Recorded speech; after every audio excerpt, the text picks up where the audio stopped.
Friends, இந்திய versus England இவங்க 2 பேருக்கும் இடையான முதல் டெஸ்ட் மேட்ச் தற்போது ஹைதராபாத்ல நடந்துட்டு இருக்கு. இதுல இங்கிலாந்து அணி அவங்களுடைய 2வது இன்னிங்ஸ்ல அதிரடி விளையாண்டு மிகப்பெரிய டார்கெட் இந்திய அணிக்கு செட் பண்ணியிருக்காங்க. இந்த போட்டில முதல்ல டாஸ் வெற்றி பெற்ற இங்கிலாந்து அணி முதல் இன்னிங்ஸ்ல பேட்டிங் ஆடினாங்க.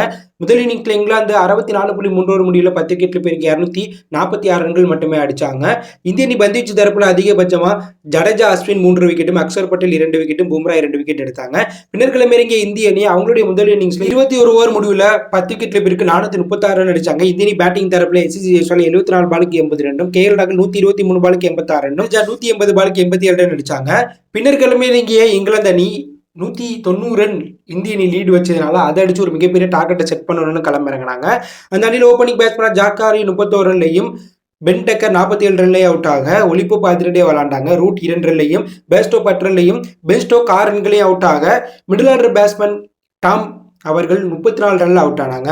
4வது நாளான இன்னைக்கு அகமத் 34 ரன்ல அவுட் ஆக, டாம் ஹார்லி 34 ரன் அடிச்சு அஸ்வின் போட்ட பால் கிளீன் போல்டாட்டி வெளில போயிட்டாங்க. மார்க்கவுட் 7 பாலுக்கு டெக் அவுட்ல வெளில போக 200 ரன் அடிப்பார்னு எதிர்பார்த்த ஒலிப்போப் 278 பாலுக்கு 196 ரன் 21 பவுண்டரி அடிச்சிருக்கும் போது பும்ரா போட்ட பால சம்மந்தமே இல்லாம ஒரு ஷார்ட் ஆரன்னு நினைச்சு அவுட் ஆயிட்டு 4 ரன்ல அவருடைய இரட்டை சதத்தை தவற விட்டார்.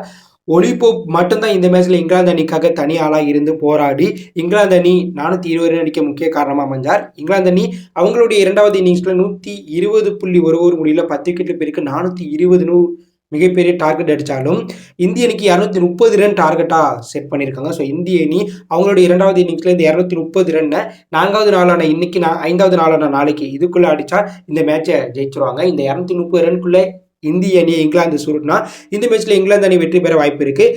இந்திய அணி பந்துவீச்சு தரப்புல இங்கிலாந்து அணியுடைய 2வது இன்னிங்ஸ்ல பும்ரா 16.4 ஓவர் வீசி 4 முக்கிய விக்கெட் எடுத்தாங்க. அஸ்வின் 3 விக்கெட்டும், ஜடேஜா 2 விக்கெட்டும், அக்சர் பட்டேல் 1 விக்கெட் எடுத்திருக்காங்க. ஸோ இந்திய அணி 2வது இன்னிங்ஸ்ல ஒலிப்போப்புக்கு 110 ரன் அவர் இருக்கும்போது கேஎல் ராகுல் ஒரு கேட்ச் விட்டுருப்பாங்க. 186 ரன் இருக்கும்போது ஒரு கேட்சை கேஎல் ராகுல விட்டுருப்பாங்க. ஸோ 110 ரன் இருக்கும்போது ஒலிப்போப் விக்கெட் எடுத்திருந்தா கண்டிப்பா ஒரு 320 ரன்குள்ள இங்கிலாந்தை சுருட்டி இருக்கலாம். ஸோ இந்திய அணி மிஸ்ஃபீல்டில் ஒரு சில தப்பு பண்ணதுனால இங்கிலாந்து அணி அதிரடி விளாண்டு 420 ரன் அடிச்சிருக்காங்க. ஸோ 230 ரன் டார்கெட் வச்சிருக்காங்க. ஸோ இந்த டார்கெட்டை இந்திய அணி ஈஸியாக அடிப்பாங்களா?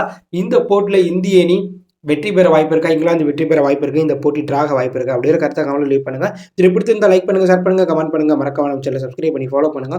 தேங்க்யூ ஃபார் வாட்சிங்.